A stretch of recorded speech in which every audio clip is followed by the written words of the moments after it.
அனைத்து தமிழ் உறவுகளுக்கும் இனிய வணக்கம். தலைப்பு: விழிகள்.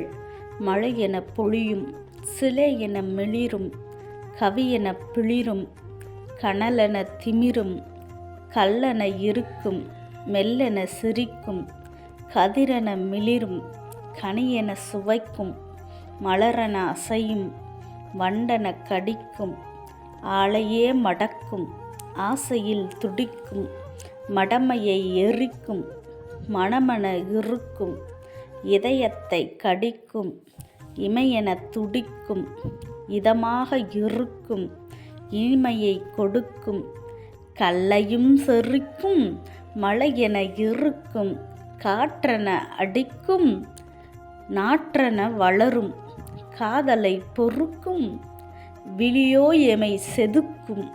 நன்றி, வணக்கம். வாசிப்பு: கவிஞர் நாகா, மதுரை.